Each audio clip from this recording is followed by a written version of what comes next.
listening to the Philanthropisms podcast with Rodri Davis.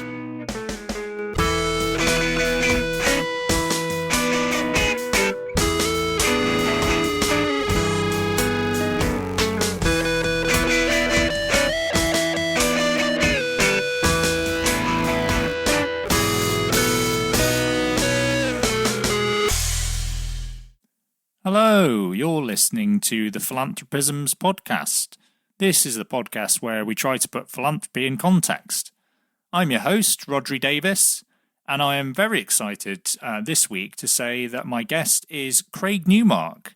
Now, Craig is the founder of the internet classified site Craigslist. He's also a well-known philanthropist. He founded Craig Newmark Philanthropies in 2015 and has been giving at a significant level for a number of years now. As you'll hear during the podcast, he also signed up to the Giving Pledge as of last year. So he's the first Giving Pledge signatory that we've had as a guest on the podcast, hopefully the first of many more to come. And I sat down with Craig very recently to have a conversation about the Giving Pledge, what it was that motivates his philanthropy, his approach that he takes to philanthropy, some of the areas that he's focused on over the last few years, and how he thinks about the importance of giving. We talked about the Giving Pledge, why he decided to sign up last year, what his ambitions for that were, how much he thought about it as a way of encouraging other wealthy people to give.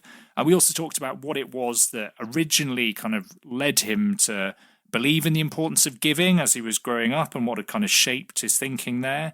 We also talked about the way that he's mentioned that sort of patriotism and a desire to defend the country are an important common thread between lots of his different areas of philanthropy and what that means in terms of those different areas. We talked about his approach to philanthropy and his idea that what he likes to do is to find people who are addressing needs effectively and know how to get the job done, and to build networks of them and support them to carry on doing the work, and what that means to him, how he finds those people, why he thinks it's so important for him as a philanthropist to get out of the way, and also how you go about building networks between people, whether that's something that happens automatically or whether it kind of takes additional work. We also talked about his particular interest in work around cybersecurity and fighting online scams, why that was important to him and what some of the kind of wider societal cost of that is. One of the examples is the Take 9 initiative, which we talked a little bit about, and also about why this was such a fast-moving area, particularly with the impact of generative AI and what we need to do about that. We also talked about his support for military families and for veterans and how that had come about and sort of how he goes about working with partner organisations in that area. We also talked about his funding for journalism, which has been a big part of his philanthropy over the years, why that had changed a little bit recently and what had kind of led to that, but why he still felt that there was an enormous need for factual information and means of kind of preserving that on the internet. And then we also talked a little bit about his interest in pigeon rescue and how that fits into his wider philanthropy. So without further ado, let's go into the conversation. I will be back at the end for the usual bit of housekeeping. But for now, here is the conversation with Craig.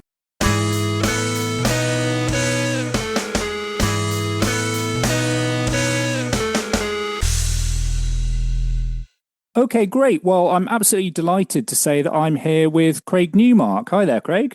Hey, I'm glad to be here. Oh, it's absolutely great to have you on the podcast.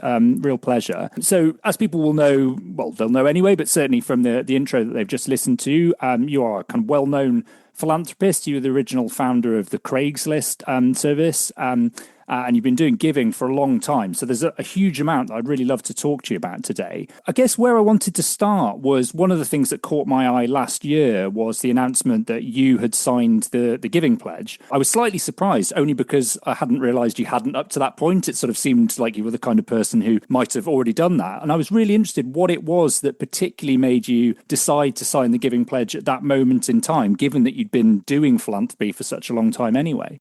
As a nerd, I'm a pretty literal guy, and the Giving Pledge, it's branding as something for billionaires to do. As it turns out, I've never been a billionaire. Maybe my investments over 10 or 20 years may what might have gotten me there.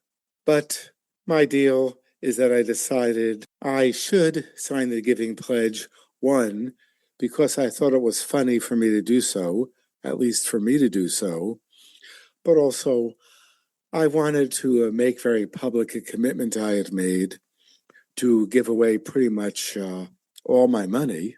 And sometimes you just want to put a stake in the ground for yourself and for the world with that kind of commitment. I thought I might also influence other people who have a lot of disposable cash that maybe they don't need everything.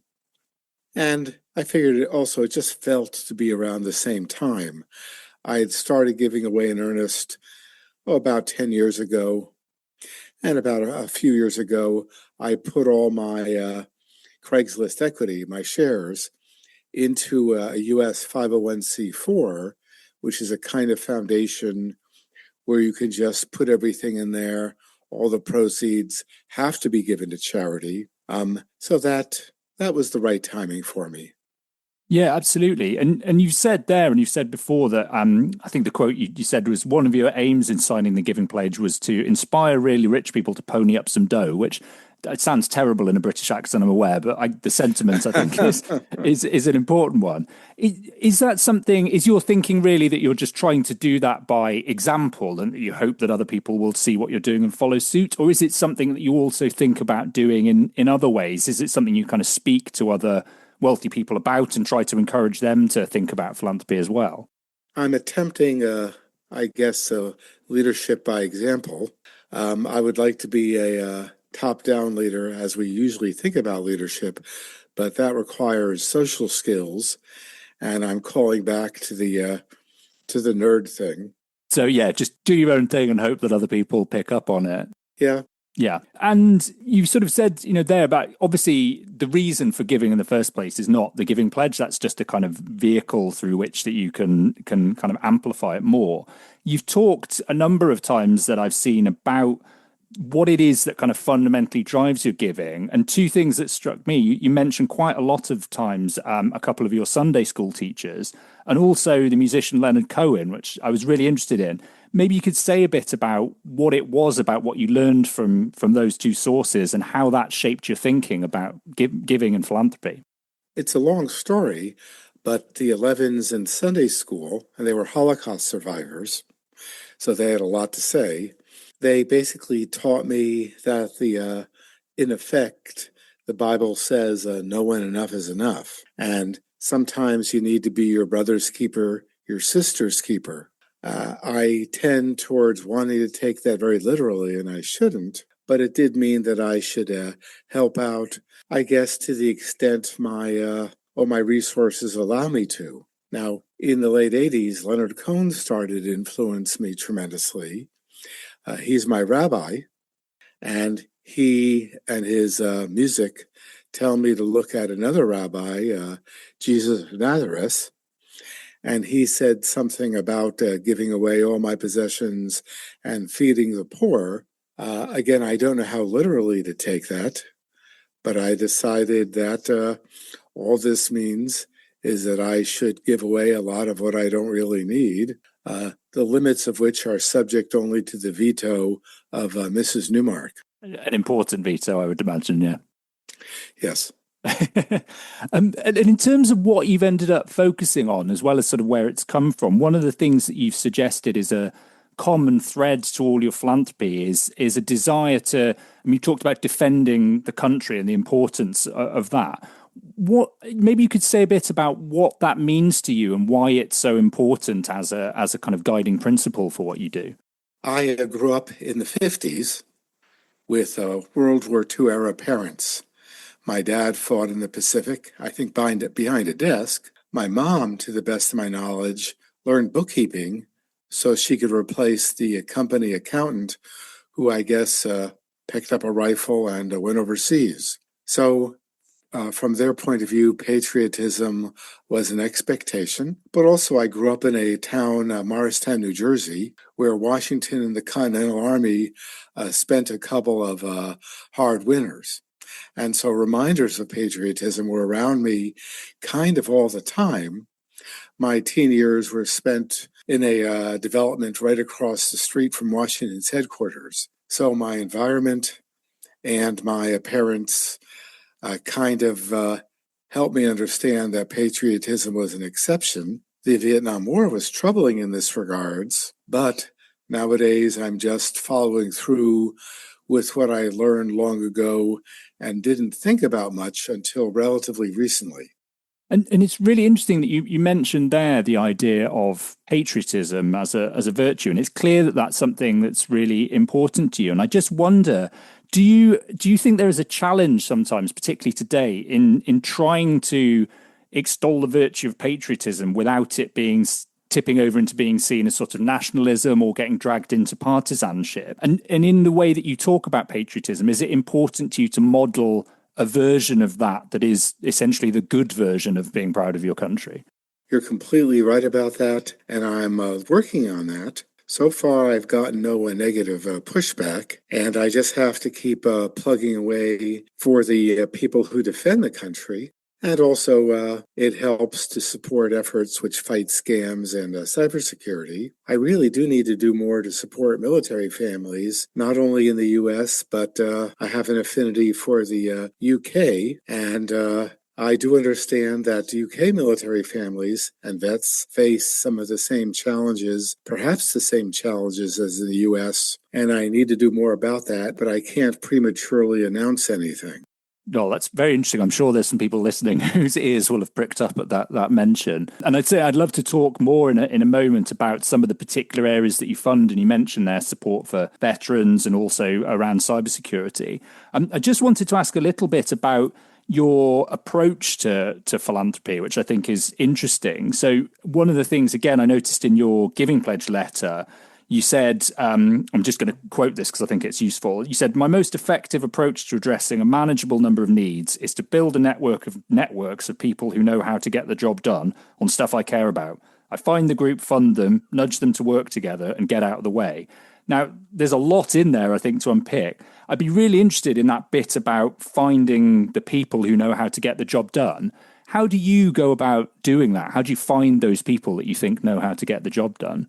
Well, I started off by recognizing that in philanthropy, I don't really know what I'm doing. My limited skills horrify professional fundraisers, which is just as well. And that's ironic because I'll be talking to one at NYU in a couple of hours. They're about starting up a cybersecurity clinic. But the deal is that as I started to consider that I needed to do more about 10 years ago, people in different groups who are good at what they do started approaching me.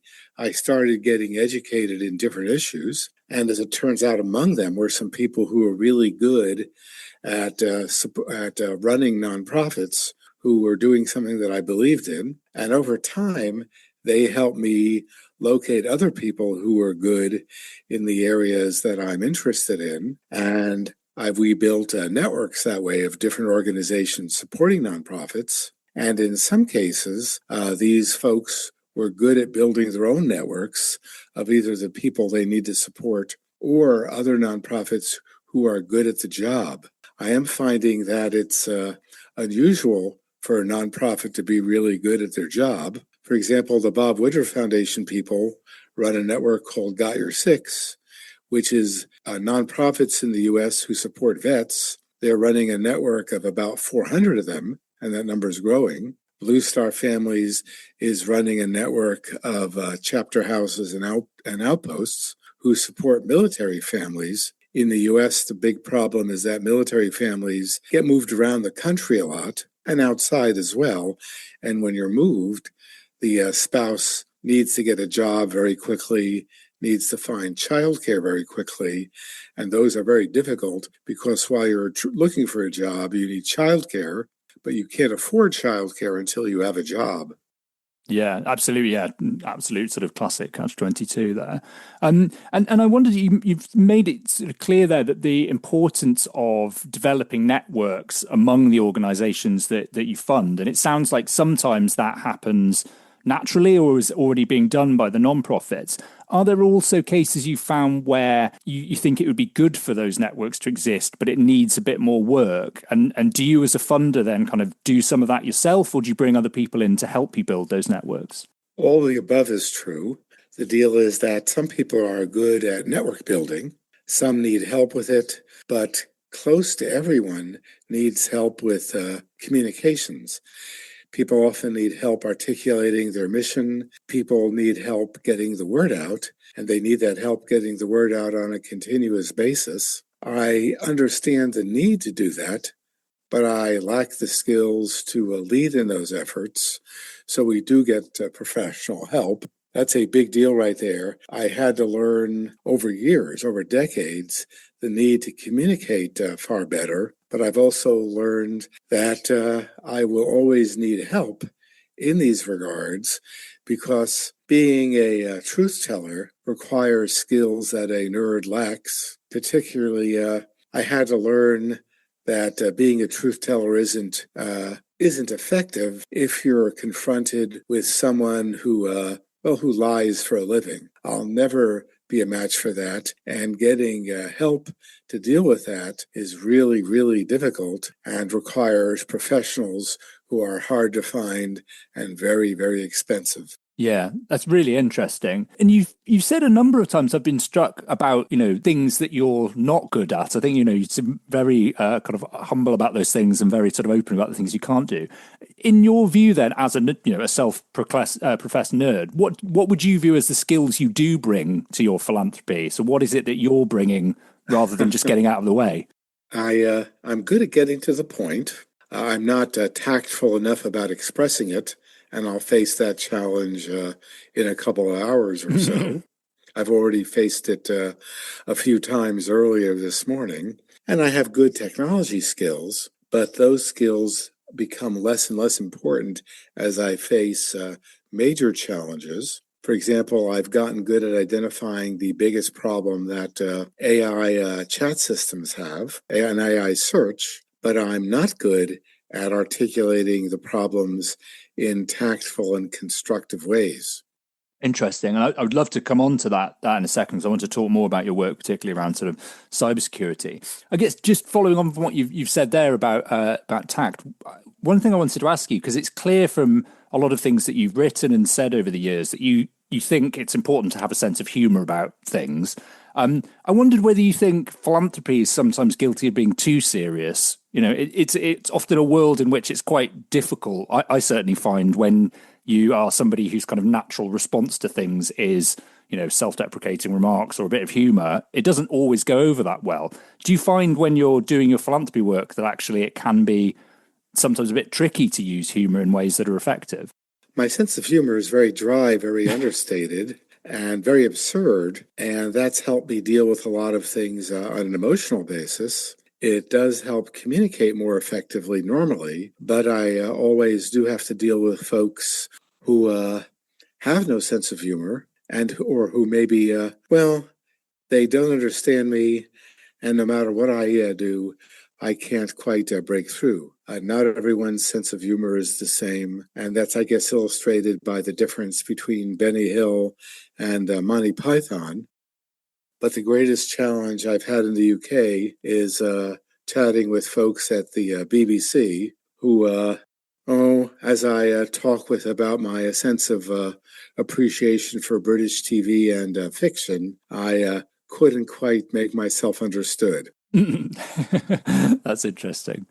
I'd love to come on and ask you a bit about your work around cybersecurity, because I know it's something that's really important. I'd just be interested to know why cybersecurity, and particularly fighting online scams, has become such a big area of focus for you.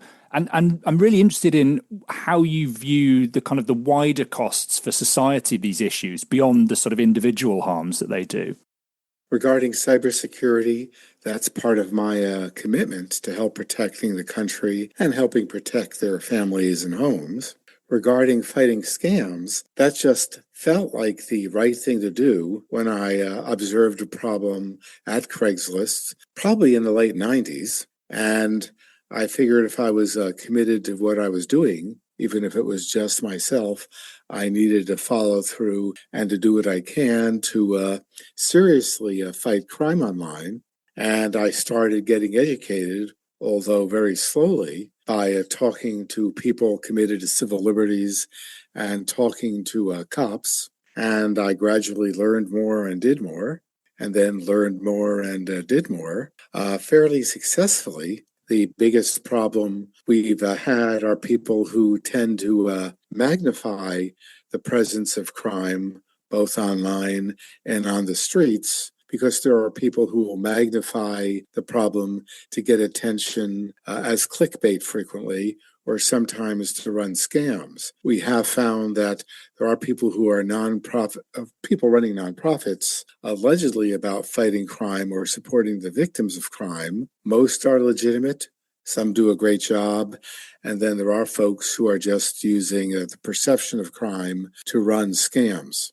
That's really interesting. So people using sort of ostensible non-profit structures as a way of having legitimacy to talk about these things, but actually the motivation is to perpetrate further kind of scams. Yeah, and I'm referring to financial scams, although I've observed big problems with politicians who accentuate crime in order to get similar attention. In the U.S., crime has been going down for a long time, and in fact started dropping precipitously sometime in 2023. There's some debate as to the what's happening there. I don't know. I don't know the situation in the UK, and my perception is distorted by reading too much crime fiction in the UK.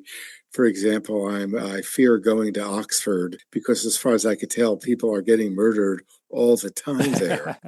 Yeah, there's a famous TV program called Midsummer Murders here, which is set in a small rural village. But the joke is that actually, if it had anything like the murder rate that it does on the television, it would be one of the crime hotspots of the country. But I understand that Inspector Morse has passed, and we're not certain if Inspector Lewis is up to the job.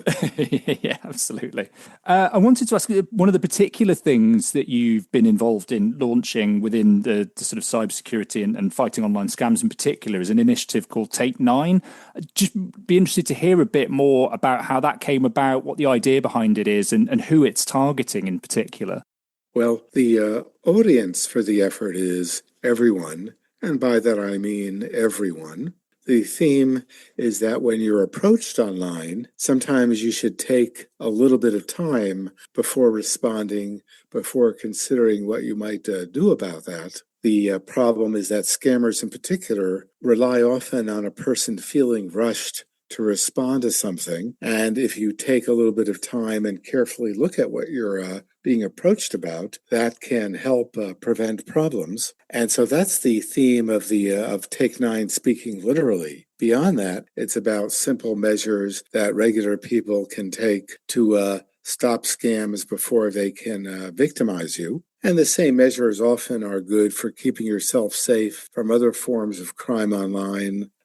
Things like strong authentication, multi-factor authentication, making sure you keep your systems updated. Those can go far in terms of protecting yourself. It's a really big deal for everyone every day. Once I fell for a scam, not a big one, because I've responded too quickly. More recently, I've been approached for fake event or party invites, and I couldn't tell they were real, but I tested them a little bit.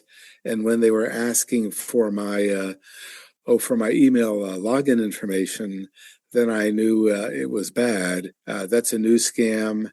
It's been fairly broad, and I've told some people about it, and that's helped get the word out. But also that scam has disappeared from my point of view as quickly as it appeared. It could be because Gmail has gotten good at detecting it, or it could be that the scammers gave up on it because it was too obvious. And it seems to me one of the challenges in this area is that it is so sort of fast evolving. And as you say, new scams pop up all the time and they're increasingly sophisticated. So it's definitely not the case that you have to be somebody who is clueless in any way about the internet to fall for these things these days. But I wondered also if some of the emerging tools, particularly around things like generative AI, are having potentially even a bigger impact, and whether that's an area that you're thinking about as well. I'm thinking about Well, the threats of AI, as well as the good things, a lot, because one thing about AI is that it can be used to automate attacks in large numbers, and sometimes our adversaries can look for obvious things that people running a site have forgotten to do. For example, sometimes people leave default passwords for tools which are available directly on the net. Sometimes people forget to update systems, and that can usually be due to people who run things like water supplies or hospitals. Sometimes they don't have the staffing to protect themselves, or sometimes even professionals sometimes get careless. But previous to AI, an adversary could try to penetrate one system, then another, but that's relatively expensive in terms of time consumed. But if you use an AI tool to automate that, they can launch, let's say, 100,000 attacks, and if they succeed 1% of the time, or even 0.1% of the time, that's very cost effective. Another problem with generative AI is that they can be used to build fake identities on places like Facebook or LinkedIn. And those identities, those profiles can look very real. And so if an adversary uses a fake LinkedIn or Facebook profile to approach a potential victim, it may be very difficult for the person to notice that the profile may be fake. So those are some of the things I worry about. Also, for a long time, search engine optimization has enabled people, good actors and bad actors, to inject, misinformation into search. And as AI systems get trained, they're getting trained on the same misinformation, which means AI search will give you bad results. They may help you get scammed, or if they're propagating misinformation about someone, that could become a safety issue. I'm interested. Do you still feel like an outlier as a philanthropist in kind of working in these areas around things like cybersecurity, or are there other funders doing this stuff as well? And would you like to see more of them, given how important clearly you feel these issues are? Well, we need to find a lot more donors, a lot more philanthropists everywhere. The folks from Hewlett Foundation, the folks from Bloomberg Philanthropies are doing a good job, but we need more help. There is something called Common Good Cyber Fund, which is relatively new, and I'm helping out with that. So is the Canadian Foreign Office. So are the Whitehall Mandarins at the Foreign Office who are helping out. And that's already getting results. For example, the Common Good folks are helping fund Shadow Server, which is a global effort with doing work in the US, UK, and Europe in general. And when I'm in London in early May, maybe I'll actually get to Whitehall and meet actual Mandarins. I am working with people also in Oxford, but again, I fear for my safety in Oxford. I'm sure you could arrange security to travel around safely, but it's a lovely place, Oxford. I wanted to just move on and ask a bit about, we've talked about it a couple of times, about your support for veterans and for military families. And you said already that you sort of, the work you do there is primarily through two partner organisations, the Bob Woodruff Foundation and Blue Star Families. When you started looking at this area, how did those partnerships come about? And when did you know that you would be happy to sort of almost outsource a lot of your work in this area to them? When did you feel kind of confident in that relationship? It's a long story, but basically I started getting involved in support for vets more and more. It's been about 15 years, I'm guessing, starting with the Iraq and Afghanistan Vets of America. And I met people at different meetings, different conferences. Sometimes people approached me because I'm pretty easy to find online. I guess I just started learning from them and then asking around more and more. And then from experience, I learned who I can rely on, who is good at communicating, who is good at making things happen. And about 5 years ago, I started being heavily committed to Blue Star Families and the Bob Woodruff Foundation. I saw that I could basically rely on them to all the work I wanted to happen for families and vets, and with a big focus on active service families. And that's why I've committed publicly to funding each group for $25 million US over 5 years. But I've also committed overall to $200 million for vets and families. I want to be careful in that I've already caused too much confusion because I've committed a separate $200 million to fighting scams and cyber. Those are two different pots of money, but these groups have proven themselves over a period of years, and things look pretty good. I do bug them and everyone else to be better and better at communicating and to be careful, because when a good group gets a big enough profile, they will attract bad actors, and they need to be able to defend themselves in a number of ways, particularly reputational, because while they're growing from noticeable to being very big, they're vulnerable to reputational attacks, something I've learned the hard way. Interesting. And is this something you kind of counsel the nonprofits that you work on, given your experience? Because I guess it is something, as you say, that does tend to inevitably happen at a certain point in becoming well known.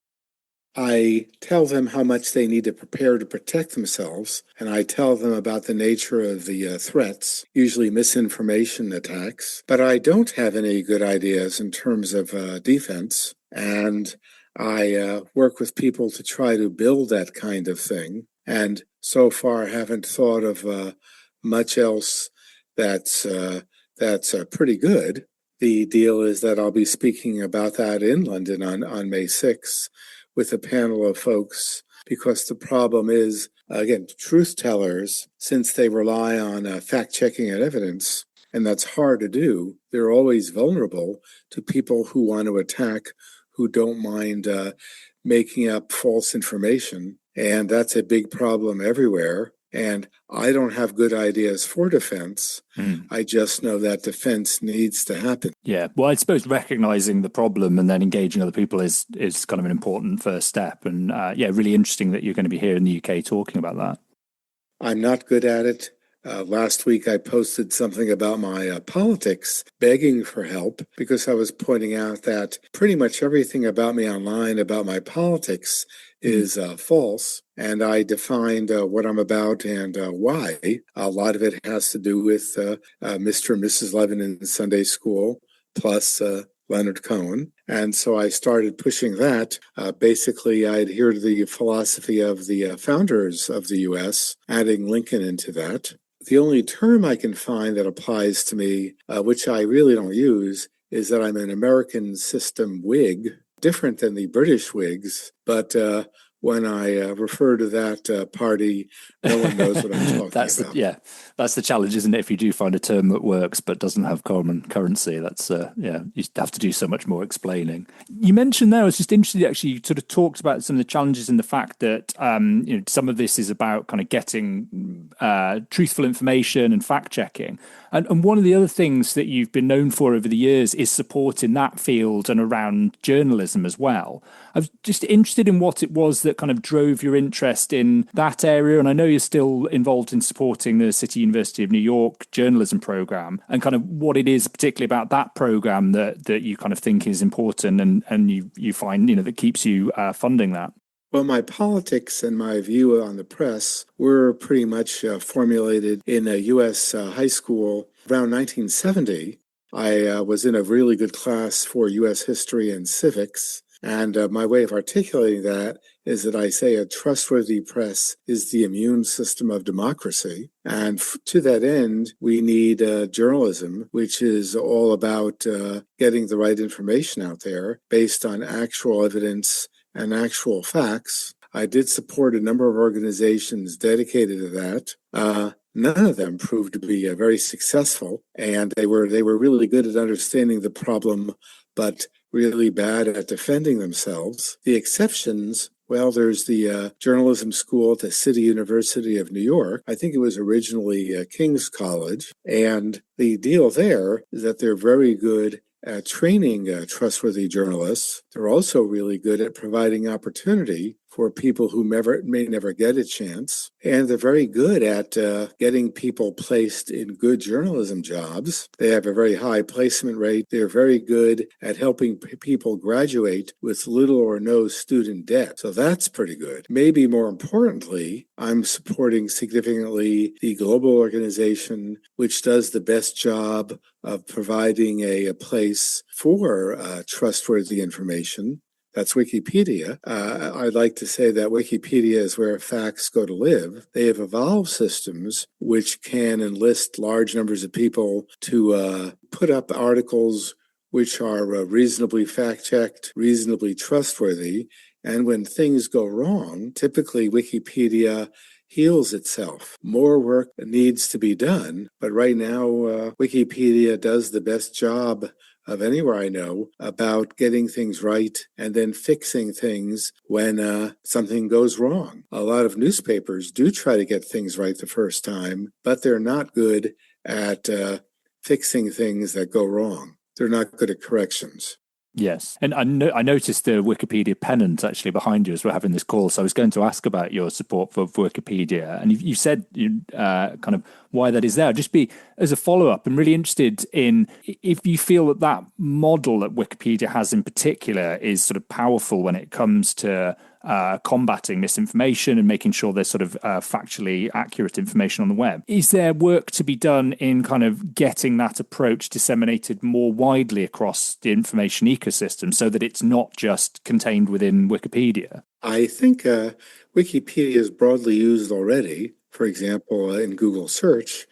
The problem is Wikipedia needs more and more editors. In Wikipedia parlance, an editor is someone who edits an article or someone who writes it. And the deal is that Wikipedia needs a lot more. And Wikipedia needs editors from everywhere. Wikipedia needs better representation from every place, every group in the world. And they need to do a better job of getting that out. I'm trying to help, but again, that requires communication skills. So I may not really be the right guy to do that. But I keep trying, and I'm committed to that. I keep contracting Wikipedia and Craigslist. Both are places on the web for decades that are being about helping out regular people and resisting what Cory Doctorow calls enshittification. And I need to do whatever I can to support Wikipedia and wherever it happens to help prevent the problem. I am not the right guy to do it because, again, fighting this fight requires communication skills I lack, but I can draw attention to the problem and then try to find people who are good at fighting it. I'm still finding people who are good at it. That's an ongoing challenge, and I'm very focused on that kind of thing and on supporting, again, the people who help defend the country. I do have my self-indulgences involving my sense of humor usually, or my love of birds.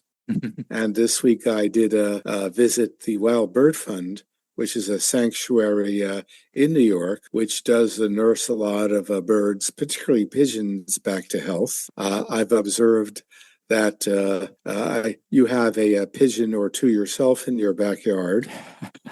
I do. The big problem we have actually, weirdly, is parakeets. We've got...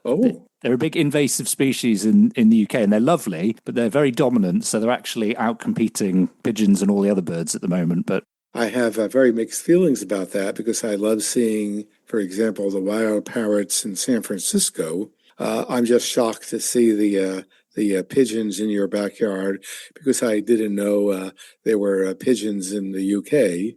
Yeah, we have plenty of pigeons. I would like to say that I think I might be taking the piss. No, and it's interesting that you mentioned that because I mean, again, I have a bird feeder, as you can see out the back there, but I'm a keen birder myself. But I'm interested, sort of, in when you talk about your philanthropy, you quite often come around to mentioning your interest in pigeons and pigeon rescue. Is that because it often gets picked up on, and I suppose you know that it will because it's sort of unusual. Do you talk about it deliberately because you sort of want to make the point that, within philanthropy, actually, there are elements of it that are just things that you happen to care about and want to support, and that, that's fine, and you're sort of putting it out there almost to kind of make that point? Or do you just want to talk about pigeons? You're being smarter than I am. There are three reasons I talk about this and follow through. Funny. Also, I love birds. Also, funny. Yeah. Well, those are three good reasons, I would say, Craig. So I'm aware I'm going to be in danger of taking up too much of your time. So I want to kind of wrap things up. And before I let you go, I just wanted to ask kind of almost as a final question, through the work that you've done over the years in philanthropy and the work you're doing now, what would you say is the most important lesson you've learned about philanthropy and kind of how to do it well? I'm still learning. The only definite lesson is that philanthropists and nonprofits need to communicate far better, and they need to be prepared to defend themselves, because if they do a good job in some areas, there will be bad actors who will attack them on their strengths in ways that basically hurt everyone. Personally, I've learned some lessons, again, as to my own limitations. There's that social skill thing that I mentioned, and I've come to realize that, I need to fake social skills better, but I do let people know that I'm aware that I'm only simulating those skills, and I only have the patience to do so for no more than 90 minutes. Well, and I think in a way that's, being clear about that and setting expectations is a large part of the battle, isn't it? That if everybody kind of knows what the parameters are, then that goes a long way. Everyone is aware, one way or the other, that I am a nerd. Well, yeah, great note on which to leave it. Just remains to say thank you ever so much, Craig, for finding time to come and talk to me. It's been really, really, really fascinating. I'll put links in the show notes to places where people can find out more about lots of the things that you've mentioned, and wish you all the best in the future. Thanks, I appreciate it.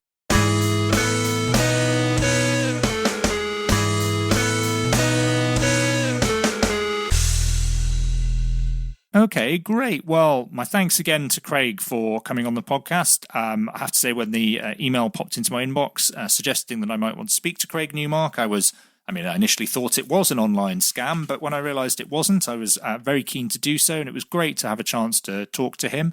As I say, if any other Giving Pledge signatories out there similarly want to come and have a chat about philanthropy on the podcast, I'd be delighted to host you, so do get in touch. I'll put links in the show notes to places where you can find information on some of the things that Craig mentioned during the conversation. I'll also put links to some things I've written that might be of interest.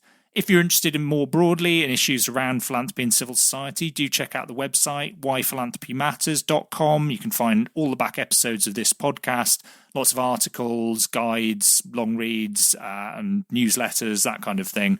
All sorts of thoughts and information about philanthropy for you to dig into.